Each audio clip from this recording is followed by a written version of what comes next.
Okay, well, rather, sort of. We're not really doing story hour quite yet. First, we need to define the topic of my PubSpeak, which is female aggression in Greco-Roman mythology. Woo! Well, before we go any further, let's figure out what Greco-Roman mythology is. To do so, I turned to Wikipedia, which tells me that Greco-Roman mythology is a body of legends containing the gods, heroes, and natural phenomena attached to Greek and Roman culture.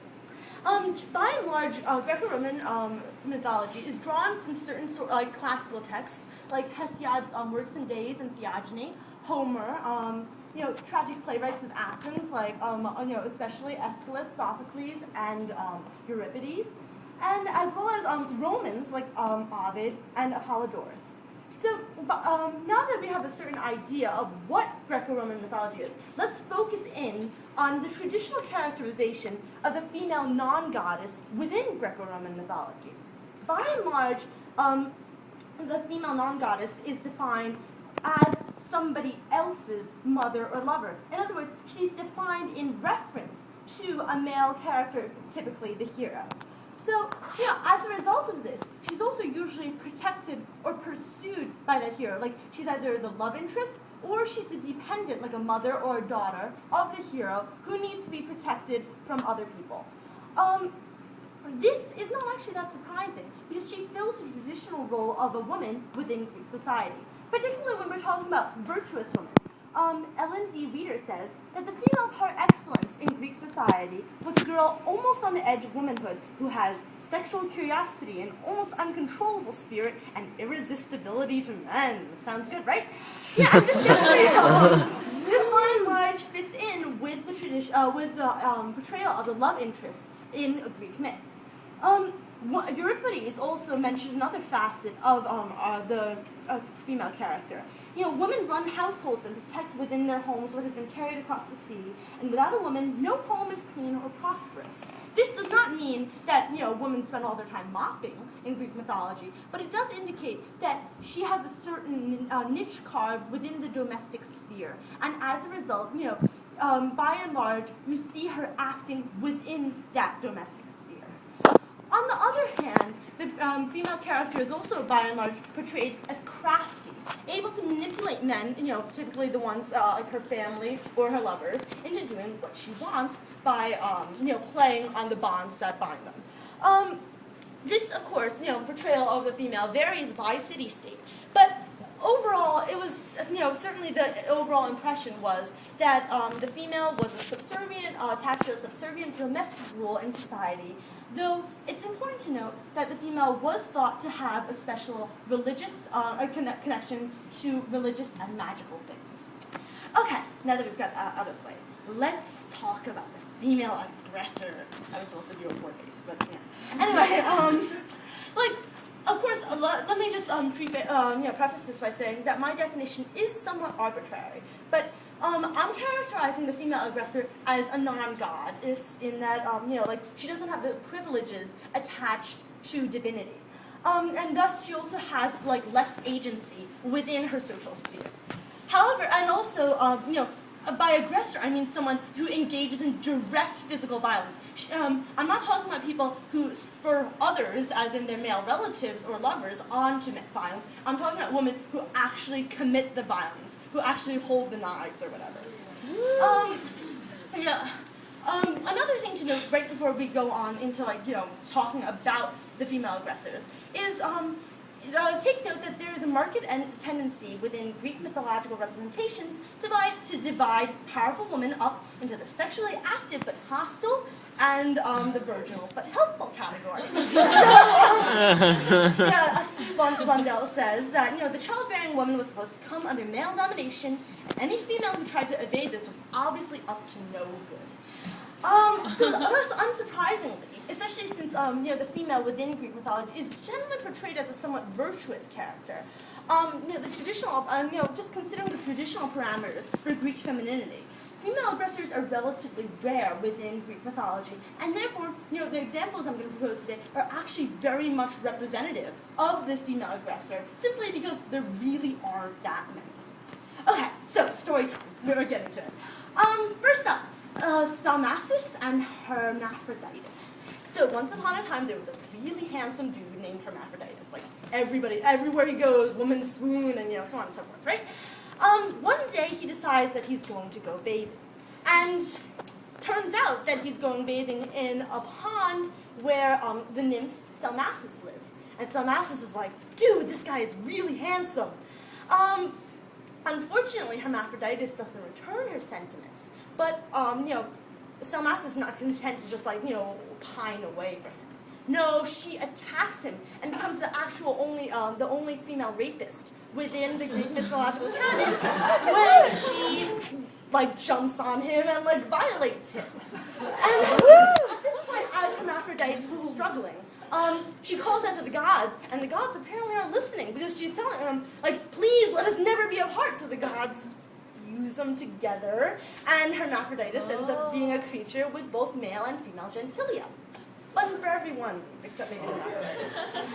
Okay, an interesting to do when we're talking about the Salmacis myth is to compare her to the story of Echo and Narcissus. If you're not familiar with the story, Echo, like Salmacis, is a nymph who really likes this handsome, mortal boy. In this case, a guy named Narcissus. Both Hermaphroditus and Narcissus refuse the attentions of their would-be nymph lovers. But the problem is that, that this is where they diverge. Salmacis gets pretty into the whole forcing Hermaphroditus. Whereas Echo decides to go hide out in a cave and look at Narcissus and pine after him. And interestingly enough, both end up describing natural phenomena. Another one, Hermaphroditus obviously is hermaphroditism, and Echo is an echo.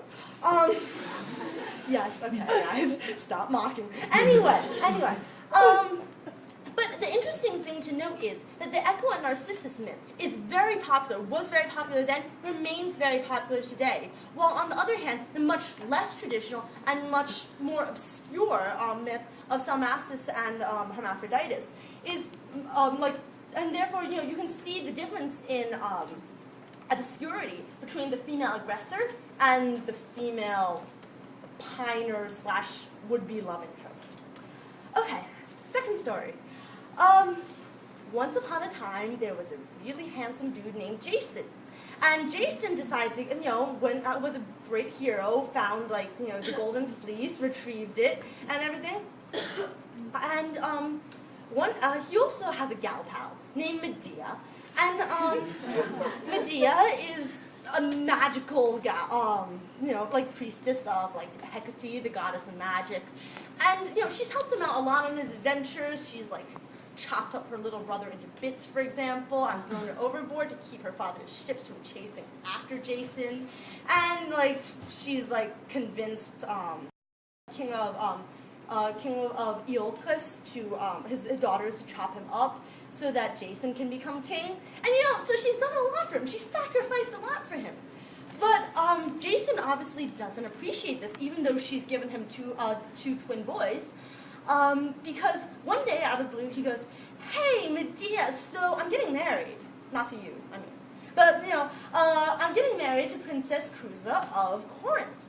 And Medea is obviously not happy. So, in a rage, she goes and she picks out this golden cloak. She covers it in poison, and then she goes back to Jason. "Sorry for that tantrum back there, here's a wedding present for your new bride." And Jason, being the sensitive guy he is, totally doesn't get the vibes. And he's like, "Oh, cool, okay. And you can, stay on as my mistress and stuff." So day of the wedding dawns, and Jason, presents the golden cloak, robe thing to Creusa, and Creusa, puts it on, and she bursts into flame. So then, Creusa's father, the king of Corinth, tries to get it off her, and he too bursts into flame. And, at this point, obviously the wedding is no longer on, after the bride and the father have, been barbecued. So, Jason's romantic dreams are obviously not going to work out. So, Medea is still not happy with this. She wants Jason to know the depth of his betrayal. So, what she does is, she takes her kids, and she kills them. as a way to show, like, how deeply wounded she was by Jason's actions. And, so then she calls up her dragon chariot of great doom, like, drawn by 2 black dragons. And she disappears off in the mist, never to be seen again, mourning always the betrayal of Jason and her 2 kids. Third story. Sorry, yeah, I'm going to move a bit faster. This isn't a story so much about one person. The Maenads are priestesses of Dionysus, the god of wine. And they like to have orgies in the woods and fun things like that. And like they can like scratch the ground and out comes mystical wine and like lots of fun things. So unfortunately, there is a tragic story attached to that as well. One day, Dionysus meets up with the king of thieves, Pentheus, who's like, "You're not a god." So Dionysus is really angry about this, and he pulls up Pentheus's mother, Agave, and makes her into a Maeanid. So, then Dionysus goes over to Pentheus and is like, "There's a disturbance in the woods, FYI." So Pentheus strolls over to the woods, and what does he see but his mother dancing naked and like having orgies and everything, which is pretty scarring in and of itself. But the thing is that the Maeanids see Pentheus and they rip him apart with their bare hands and thinking that he's a jackalope. And what? jackalope? Those Yes. existed in What was their word for jackalope? Anyway, a few days later, after the rebels have ceased, Agave goes over to take a look at her jackalope that she tore apart with her very own hands, and she's horrified to find out that it's her kid.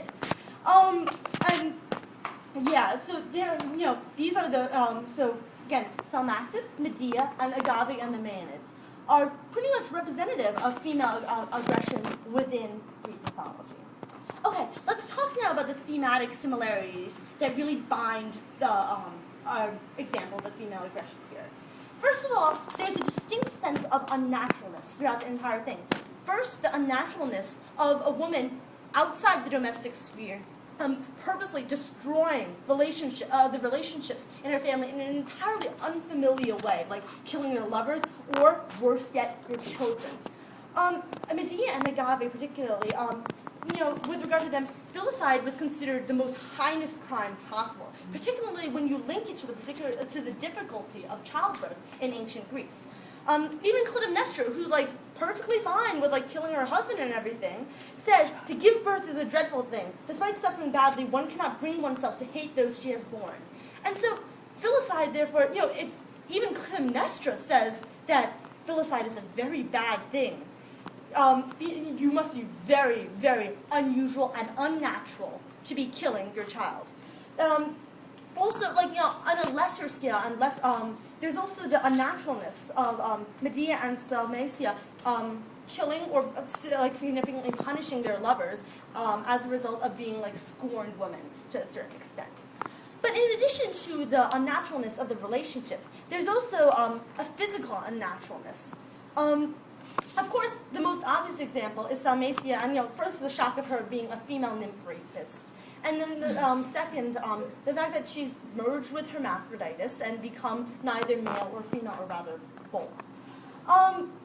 Then, of course, you have wild, unkempt, and naked Agave, which is something you never want to see your mother. Yeah. And less obviously, but no less importantly, there's a significant physical unnaturalness of Medea riding off in a dragon cart. That's very much, unnatural. Of course, it's interesting to keep in mind, though, that these female aggressors are condemned much more roundly than a man or a god would have been in a similar circumstance. I do have examples. If you want to know, ask me later during the Q&A section. Of course, there's also the link to illicit sex. Salmacia is a lust-crazed rapist. Medea is a woman locked in a pretty obsessive and somewhat sordid extramarital relationship. There's less sympathy for her plight because she's outside the realm of immediate domesticity. And then the Maeanids, of course, obviously engage in wild orgies and pretty scary rituals. And perhaps the last major thematic reference, a thematic theme that links all these female aggressors together is the inability of an aggressive woman to control her emotions. These acts of violence, as in the examples, are all spontaneous, unthinking. They're entirely unplanned. Except they're like spur of the moment, heat of wild emotion or whatever. Compare this even to Electra deciding to kill her mother in, when it's like Electra's plan is a result of many years of planning to avenge her father. But when she decides to commit the crime, she's not actually the one holding the knife. Instead, she pulls in her brother, Restes, and gets him to kill their mother instead. In other words, there's a certain passive aggressiveness. She's not the one in charge of holding the knife. Thus, the female aggressor, the one who actually holds the knife, is entirely emotionally unstable and incapable of controlling those emotions. So what role do these female aggressors play within the Greek mythological canon? Largely they serve as excesses in women. Particularly, they're like anti-promiscuity, anti-female irrationality, morality tales to a certain extent. And they also call attention to the tragic fate of those who choose to reject their place in the domestic sphere. Also interesting to note is that all three myths became noticeably more popular in the late Hellenic era as faith in heroes and gods waned. As people became more willing to accept that heroes and gods were capable of wrongdoing, when faith in those heroes and gods declined, then Medea, it's more acceptable to realize that she was totally wronged by Jason in a pretty horrible way, and that Agave was wronged by Dionysus, who decided that, because her son committed a crime against him, he was going to use the mother in a way that was entirely unprompted. So, you sat through my PubSpeak, which is, good for you. Today we've defined Greco-Roman mythology. We've focused on a traditional role of women within Greek mythology and how that's linked to the traditional societal role of Greek women. And then we've also looked at, female aggressors and the large thematic links between them. And now we've talked about their role within the Greek mythological canon. So thanks for listening, and thanks for all the fish, so long.